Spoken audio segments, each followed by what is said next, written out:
Greetings senseless people, I'm SurroundEdByFreaks, so welcome back to Alice Mendes Returns. We are in the depths, in the center of Queensland, and we are about to confront the Queen of Hearts. Go away! There's no reason to proceed.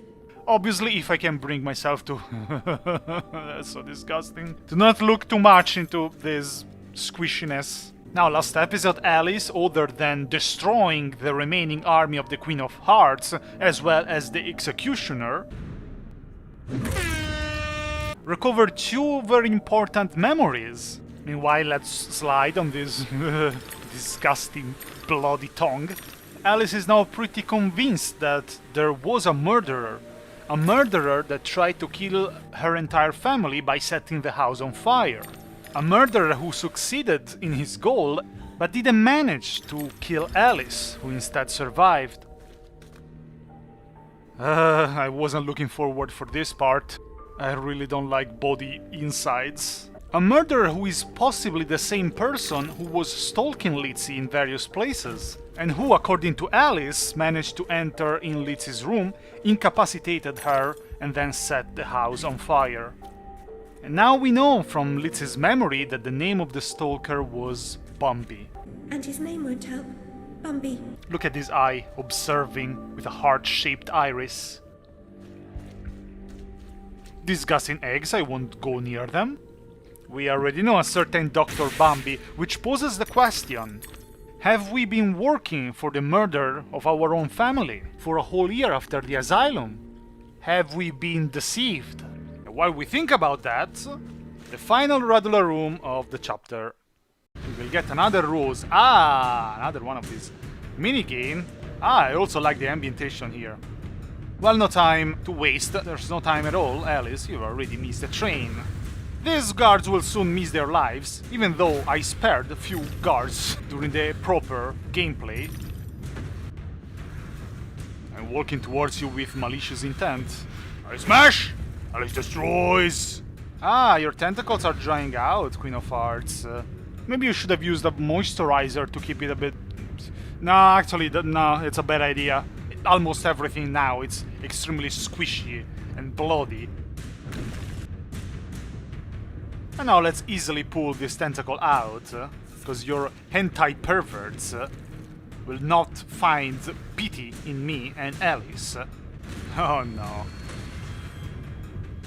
I'm climbing to the throne that belongs to me. Nice. Excellent.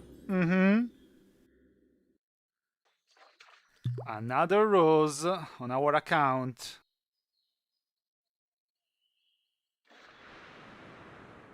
Is it going to be a giant headbutt this time, Alice?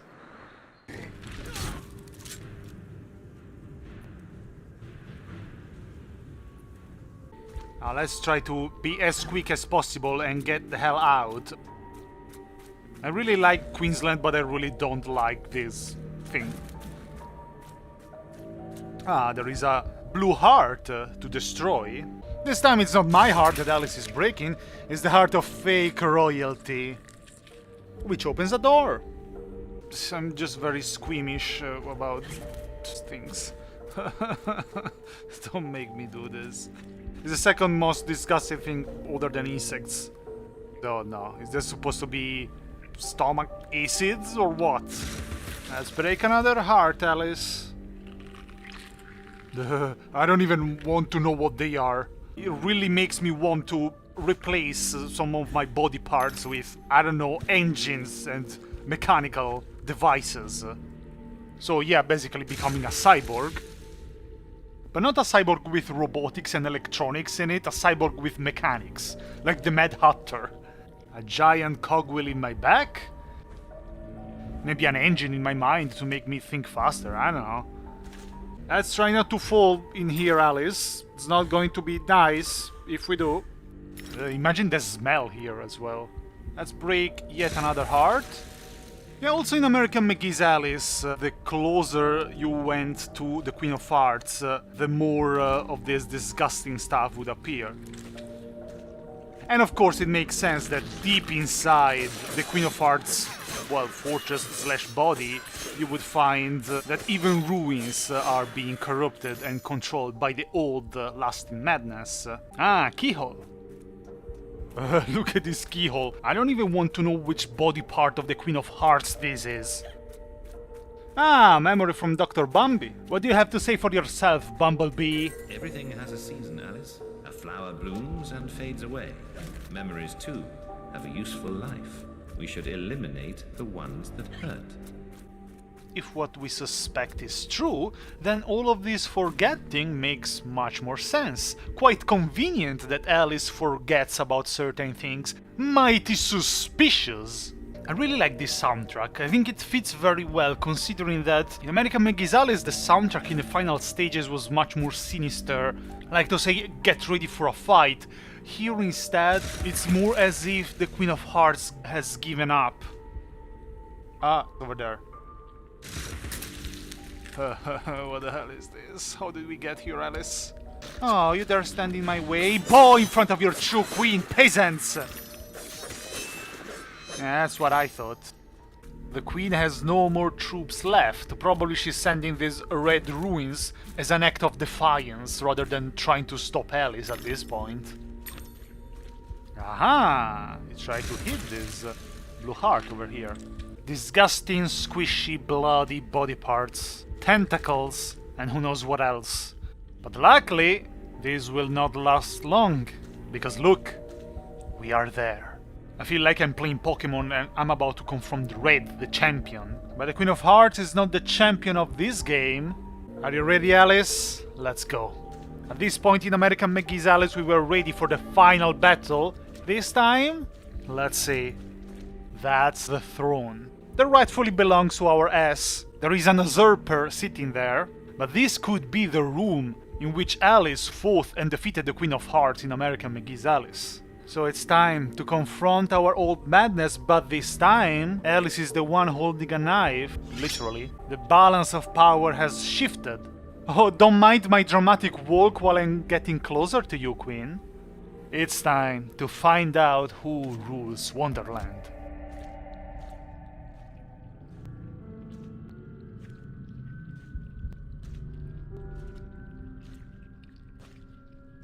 I was expecting someone else. You don't know your own mind. It's nearly a complete stranger. What you claim not to know is merely what you've denied. You've recaptured your vagrant memories. What are you doing with them? You once rejected my attempts to control our lives forcefully, but now you've allowed another to succeed in my role. I won't miss your tentacles. You would prefer the hot, stinking breath and unyielding attention of a potent, unreasoning, unfeeling hellraiser? I don't think so. Can you give me more than a warning? Caterpillar said you might help. I'd need a better reason to respond than what's currently on offer. If you don't, we're all doomed. Not doomed, forgotten. I may survive here, but you're finished. You see the pattern of destruction. I know you do. The train is trying to destroy all evidence of your past, and especially the fire. Now, who would want that? Who benefits from your madness? The destruction of Wonderland is the destruction of me. Indeed, and vice versa. I've set it in motion. I can derail it. This is good for me. I'm not insane. I didn't kill my family. I am fine. I'm not mad. I'm innocent. I mean, not guilty. What's happening? What are you doing? The train must be stopped, but there's more to do.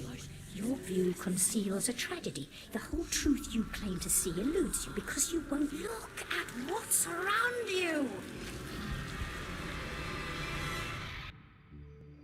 There is no method in this madness. My professional opinion, madness is often a treatable disease, though perhaps not in this case. Authority must be obeyed, or it must be overthrown. Cruel to be kind, that's my technique, as they say. But she's as mad as a hatter, poor dearie. Worst is over, and over, and over. Forget it, Alice. Forget it.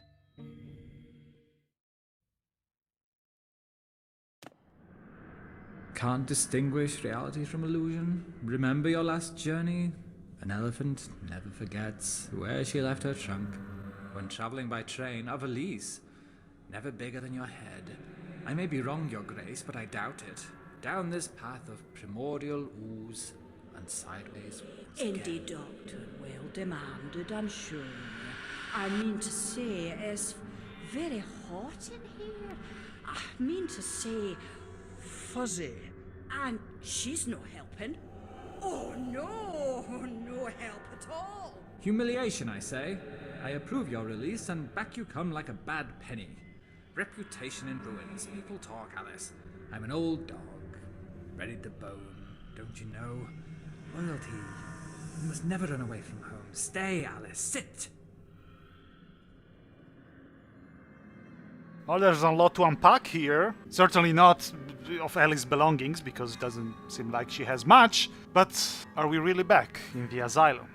Well, first of all, allow me to say that the Queen of Hearts is much prettier in Alice Madness Returns compared to in American McGee's Alice.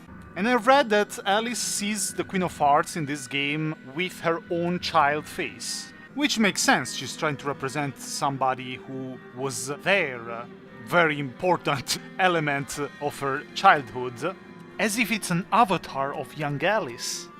And now we are here in the asylum. Oh no, Alice, help me! They locked me in the asylum as well! I guess that after watching 10 hours of their taking the hobbies to Isengard, they brought me here with Alice. I mean, have you seen the beginning of my intro? Seems like Dr. Wilson was disappointed that even after approving our release, here we are back again, because apparently Madness did indeed return. Oh jeez! Mommy jump scare. What are you, a Dozu cosplayer? I would never. Pathetic. Mein Herr, how is your room? Do you have a nice view over there? But how did we get here? Well, clearly this is not a vision of the past, because otherwise Dr. Wilson wouldn't say, Alice, you're back here. How? That's my bunny! That's my rabbit! And you're lucky I'm in this straitjacket, otherwise... So if this is not a memory, what is this? If you are wondering if this is actually the present and if this is real, this should answer your question. Clearly, this is a vision. A vision of a possible future. Maybe it's a vision that the Queen of Hearts is giving Alice as a warning. As if to say, look what's going to happen to you if you don't realize soon who is deceiving you, who betrayed you.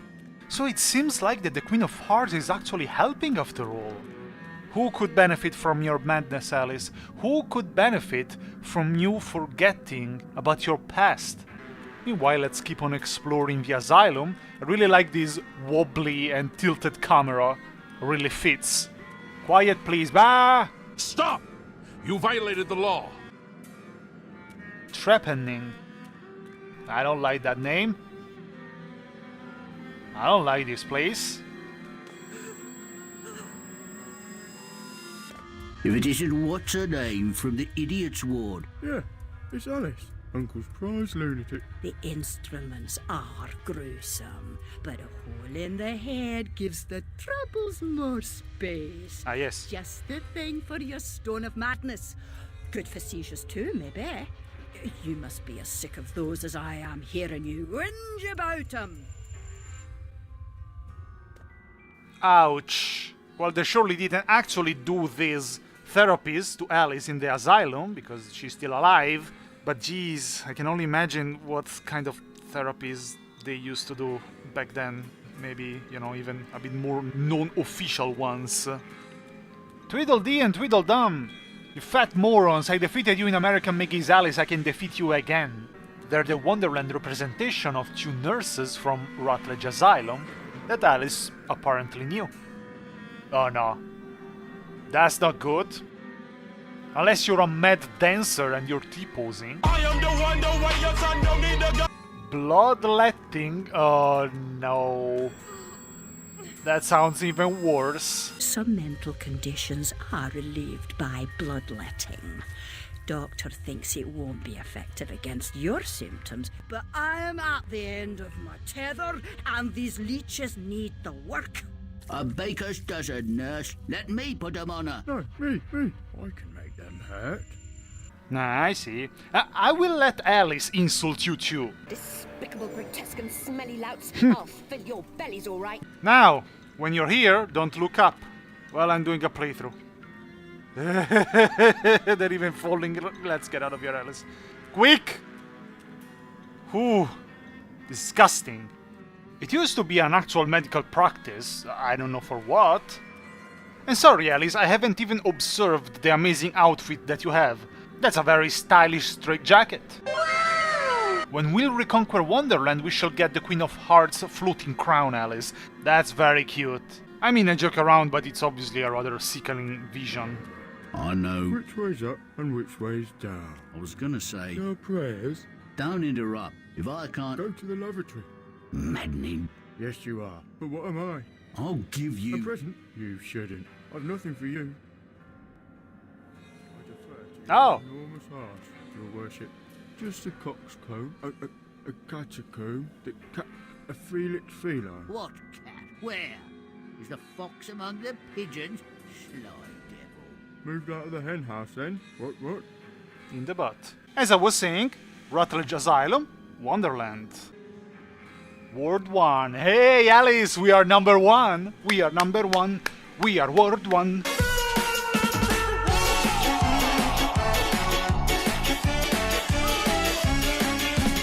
We've never seen the director of Rutledge Asylum, which in American McGee's Alice was represented in Wonderland by the Mad Hatter, and who is also supposed to be the uncle of these two idiots. I try to lighten up the mood a bit, but it's obviously a very heavy part, and it's supposed to be because the Queen of Hearts is using all of her power to make Alice understand.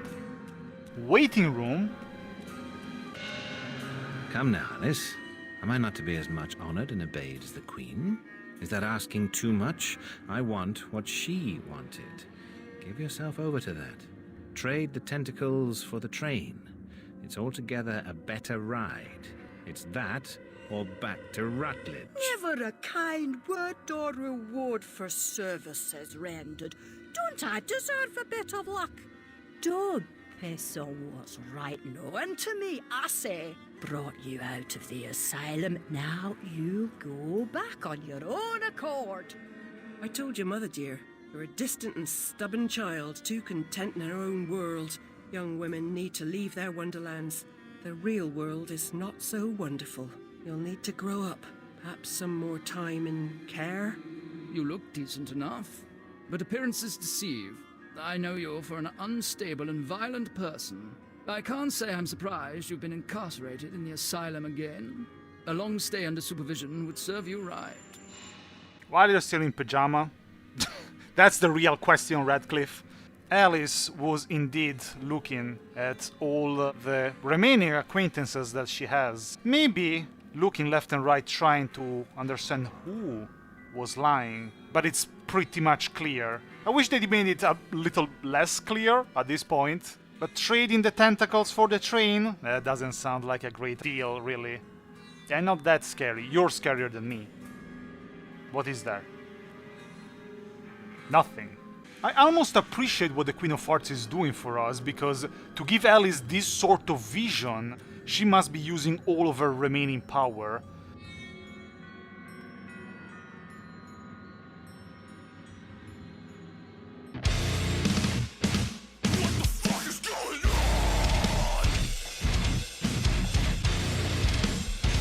Yeah, don't mind if I don't join you. I'll leave you to your work, Marcus. Oh, hello. I'm out of here. They're asking too much. I want what she wanted. Did you hear that? That was Bambi's line. Alice never confirms her suspicions on Bambi, but at this point she understood. It would have been fitting a cutscene in which Alice actually says that, but the developers decided to leave that for us. And now we're actually back, maybe, in the real world. This is supposed to be Hyde Park in London, and Alice seems to be lost in it at night. And what we can do is to follow the lights. But this will be for the next episode, because I see there are some nice benches here, so me and Alice will wait here. That's surely not a very nice place for a walk, Alice, that you chose. It even sounds rather dangerous being in Hyde Park at night. Don't worry, Alice, I will protect you from all the junkies around. If we find some, we just run, Alice. And now, just because I have a mohawk and piercings doesn't mean that I'm a junkie as well. So, I'm surrounded by freaks, here with Alice, ready to start the final chapter of this game. I will see you next time. Bye.